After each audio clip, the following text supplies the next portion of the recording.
Good morning everybody. बारिश हो रही है इसलिए अंदर बैठ के। तो आज हम चर्चा करने वाले हैं बहुत ही उम्दा टॉपिक के ऊपर। वो है नॉलेज वर्सेस विजडम। इनमें डिफरेंस क्या है नॉलेज वर्सेस विजडम में? पहले हम ये समझेंगे कि नॉलेज क्या होती है।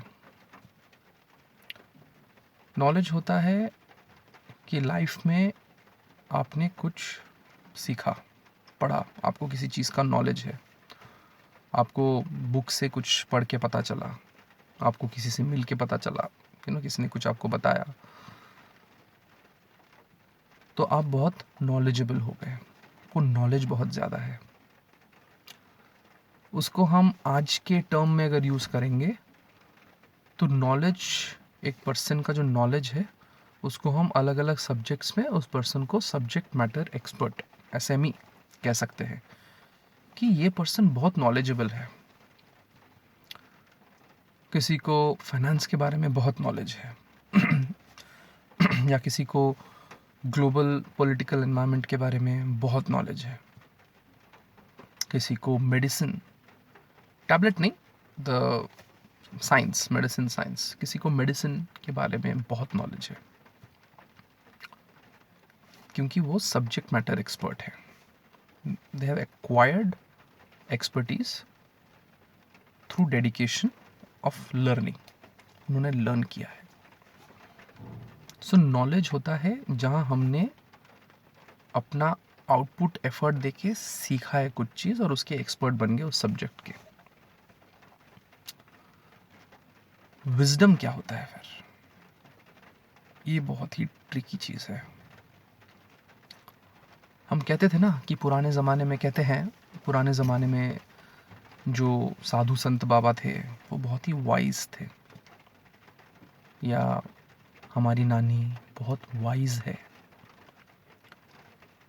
या फिर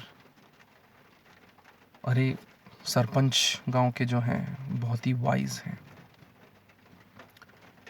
इसमें आप एक कॉमन ट्रेंड देख रहे हैं। कहीं भी हम उनके सब्जेक्ट मैटर एक्सपर्टीज की चर्चा नहीं कर रहे हैं,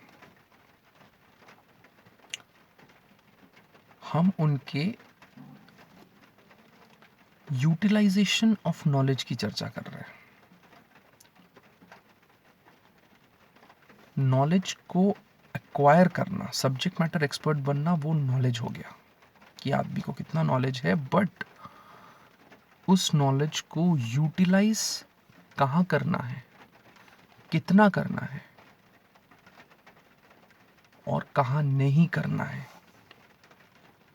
वो हो गया विजडम। उदाहरण के लिए बात करना आना, having good control in your diction, in your speech. बात करना आना ये नॉलेज हो गया, एक पर्सन की कैपेसिटी है, एक्वायर की है, मेहनत की है, एक्वायर की है, ये हो गया नॉलेज। कहाँ कितना बोलना, क्या बोलना और कहाँ चुप रहना, ये हो गया विजडम। विजडम का एक और एस्पेक्ट है कि कहाँ मल्टीपल सोर्सेस ऑफ नॉलेज को जोड़ के एक इजी सोल्यूशन देना, एक इनोवेटिव सोल्यूशन देना, प्रॉब्लम सॉल्व करने के लिए, वो हो गया विजडम। आप बहुत बार देखोगे कि बहुत ही नॉलेजेबल लोग प्रॉब्लम सॉल्व नहीं कर पा रहे हैं। वो सब्जेक्ट मैटर के एक्सपर्ट हैं, बट अगर उनके बाउंड्री ऑफ नॉलेज के बाहर कुछ आता है, दे डोंट नो कि ये जो नॉलेज है उनका, जो उस बाउंड्री के अंदर है, उसको एक्सरसाइज कैसे करना है। ऑन दी अदर हैंड, जिनको हम वाइज कहते हैं,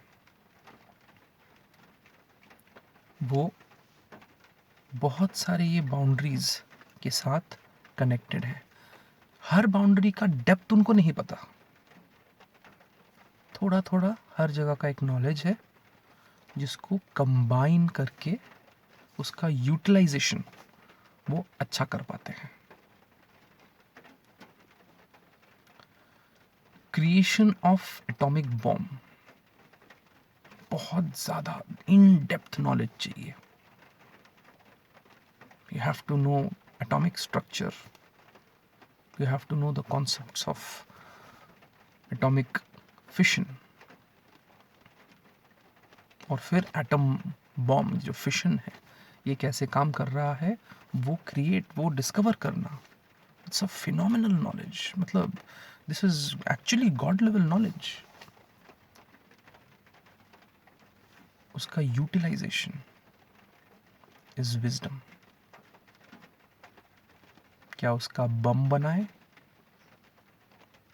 या फिर उसका न्यूक्लियर रिएक्टर बनाए जहाँ से पावर आएगा, या फिर उसका कुछ नहीं करें, because it's a dangerous science. Even if आप न्यूक्लियर रिएक्टर बना रहे हैं, न्यूक्लियर वेस्ट का आप क्या कीजिएगा? It's radio active, it is dangerous. Creation of plastic, fantastic, it's an invention. कितना यूज हुआ प्लास्टिक, हर एस्पेक्ट पे प्लास्टिक है। इस फ़ोन पे मैं बात कर रहा हूँ, इस पे प्लास्टिक है। ये चश्मा, ये प्लास्टिक है। हर जगह जहाँ आपकी आंख पड़ रही हो वहाँ प्लास्टिक है। Fantastic knowledge. बट क्या ये इन्वेंट करना सही हुआ, या फिर जब इन्वेंशन हो गया था इसके जो यूजेस हुए क्या वो सही रहा? With in 70-80 years of invention of plastic, plastic pollution इतना हो गया है दैट हम जो कुछ खा रहे हैं उसमें माइक्रो प्लास्टिक्स आ गए हैं। It has contaminated the food chain.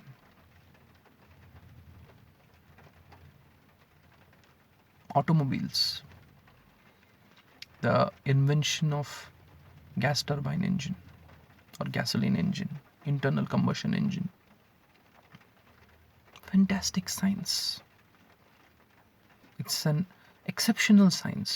आदमी के डेडिकेशन, थॉट प्रोसेस, कितना पढ़ाई किया होगा, कितना सोचा होगा, कितने आवर्स लगाए होंगे to invent something incredible. These are god level people actually. But 100 साल में we are suffering from pollution. हमने इतना गैसोलीन और डीजल, इतना कोल, इतना जला लिया कि अब ब्रीथ करने में तकलीफ हो रही है। Cities are choking. So high knowledge, lack of futuristic thinking, lack of depth, low wisdom is dangerous. Knowledge के साथ वाइज होना बहुत ज़रूरी है, टू नो कि जो नॉलेज एक्वायर की है उसको कहाँ अप्लाई किया जा सके, किस प्रकार से अप्लाई किया जा सके, या फिर क्या वो अप्लाई करना सही है। हम साधु संत महाराज पुराने ज़माने के, उनको वाइज इसलिए ही कहते थे क्योंकि उनको पता था कि आज के एक्शन का 1000 ईयर्स के बाद क्या आउटपुट निकलेगा। Imagine the clarity of thought. वो लोग अपने एक्शन को 1000 ईयर्स तक विजुलाइज कर रहे थे और उसकी बेसिस पर डिसीजन लिया करते थे, और इसीलिए ही हम उनको वाइज कहते हैं। Having foresight, being able to see into the future, future में देख पाना और अपने नॉलेज को कहाँ क्या अप्लाई कर पाना, वो है विजडम। तो कंक्लूड करने के लिए, नॉलेज एक्वायर ज़रूर करें, बहुत नॉलेजेबल बने, बहुत पढ़ाई करें।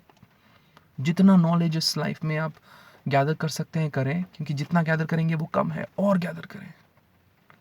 उसको स्प्रिंट करें, उसको स्प्रेड करें, पर ये मान के चलें कि वो नॉलेज कहाँ यूज़ होने वाली है, उसका एप्लीकेशन क्या है, वो भी सोचें। वो बहुत ज़रूरी है for humanity, for this human race, for any living thing on this planet. वो बहुत ज़रूरी है टू बी वाइज। हम ऐसे स्टेट पे पहुंच चुके हैं जहां wisdom is paramount to survival. आपका क्या विचार है इस सब्जेक्ट के ऊपर, नॉलेज वर्सेस विजडम? मेरे को ज़रूर बताइएगा कमेंट सेक्शन पर, उस पर चर्चा करेंगे। कल फिर मिलेंगे एक और वीडियो के साथ। तब तक के लिए बाय बाय।